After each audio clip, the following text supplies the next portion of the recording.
علیکم ورحمۃ اللہ وبرکاتہ۔ نحمدہ و نصلی علی رسولہ النبی الامین الکریم، اما بعد فاعوذ باللہ من الشیطان الرجیم، بسم اللہ الرحمن الرحیم۔ صلی اللہ علی النبی الامی وعلیہ صلی اللہ علیہ وسلم، صلاۃ و سلام علیک یا سیدی یا حبیبی یا رسول اللہ صلی اللہ تعالی علی محمد صلی اللہ تعالی علیہ وسلم۔ حضرت خواجہ حسن بصری رحمۃ اللہ تعالی علیہ ایک دن دجلہ کے کنارے سے جا رہے تھے۔ وہاں پہ دجلہ کے کنارے ایک حبشی بیٹھا ہوا پایا، تو اس کو دیکھ کر وہ حبشی اس طریقے سے بیٹھا ہوا تھا، ہاتھ میں بوتل لے کے بیٹھا ہوا تھا اور ایک عورت کو لٹایا ہوا تھا اور وہ کچھ پی رہے تھے۔ تو حضرت خواجہ حسن بصری رحمۃ اللہ تعالی اپنے دل میں سوچ لیے کہ میں اس بندے سے تو بہتر ہوں، اس حبشی سے تو میں بہتر ہوں، کیونکہ وہ حبشی عورت کو لٹایا ہوا ہے، یعنی زنا کی نیت سے، اور وہ حبشی ہاتھ میں شراب کا بوتل لے کر پی رہا ہے اور خود اس عورت کو پلا رہا ہے۔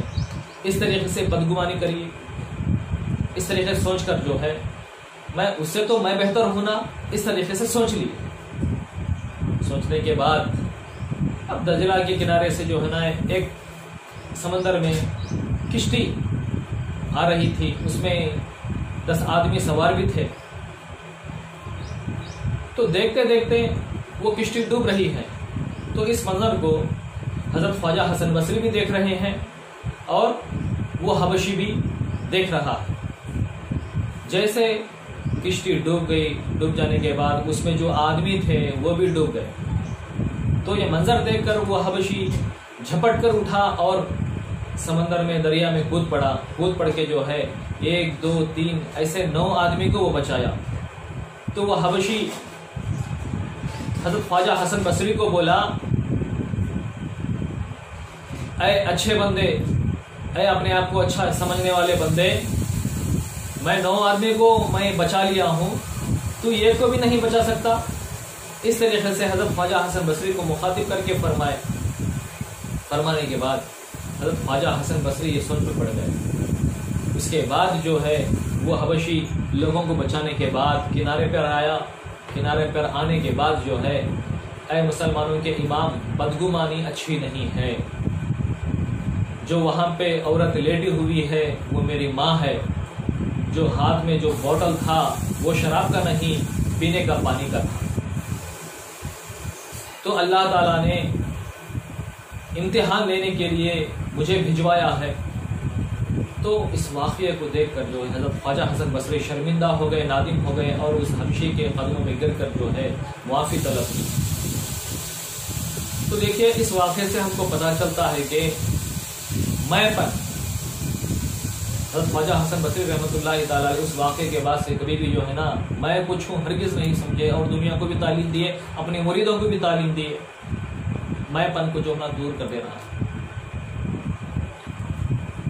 تو دیکھیے اللہ تعالیٰ بھی، ہمارے رسول اللہ صلی اللہ علیہ وسلم بھی فرماتے ہیں، رائے کے دانے کے برابر جس کے اندر تکبر ہے وہ جنت کا حقدار نہیں ہے۔ اب میں پن کیا لاتا ہے؟ تکبر غرور کو بڑھا دیتا ہے۔ انسان ان سب چیزوں سے بچنا چاہیے۔ تو حضرت خواجہ حسن بصری رحمۃ اللہ تعالی علیہ کے اس واقعے سے ہم کو پتہ چلتا ہے، میں پن اگر سے انسان میں رہ گیا تو وہ برباد ہو گیا۔ اور بدگمانی، ہم کو کسی کے حق میں جو دیکھ لیے ہیں اس کو بدگمانی نہیں کرنا ہے، اس کو دیکھنا ہے، اس کو پرکھنا ہے کیا نہیں ہے، یہ سب کچھ جاننا ہے۔ جاننے کے بعد اس کے اوپر جو ہے نا ہم کو سمجھنا ہے۔ تو اللہ کے اتنے بڑے ولی حضرت خواجہ حسن بصری رحمۃ اللہ علیہ کون ہے؟ حضرت مولا کائنات حضرت مولا علی شیر خدا کرم اللہ وجہ الکریم کے خلیفہ ہیں۔ چشتی سلسلہ حضرت خواجہ حسن بصری سے ہی چلتا ہے۔ خواجہ معین الدین چشتی اجمیری رحمۃ اللہ تعالی علیہ اسی سلسلے میں ہے، اور اس کے ہیڈ جو ہے حضرت خواجہ حسن بصری رحمۃ اللہ تعالی علیہ ہیں، اور ان کے پیر و مرشد حضرت مولا کائنات مولا علی شیر خدا ہیں۔ تو دیکھیے بڑے بزرگوں کو جو ہے اللہ تعالیٰ اس طریقے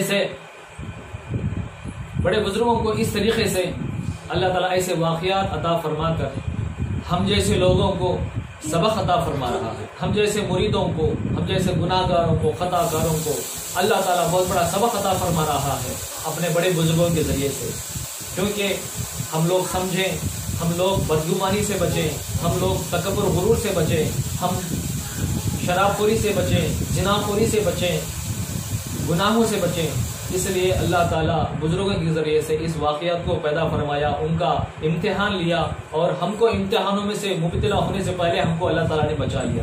اگرچہ اس واقعے کو جو سنے ہیں اس کے اوپر عمل ضرور کریں۔ اللہ تعالیٰ ہم سب کو ایسی بدگمانی سے، ایسے گناہوں سے اللہ تعالیٰ ہم سب کو بچائے، اور ہمارے بزرگان دین کے نقش قدم پر چلنے کی توفیق اور تقدیر ہم سب کو اللہ تعالیٰ عطا فرمائے۔ وآخر الدعوانا ان الحمد للہ رب العالمین۔ السلام علیکم ورحمۃ اللہ وبرکاتہ۔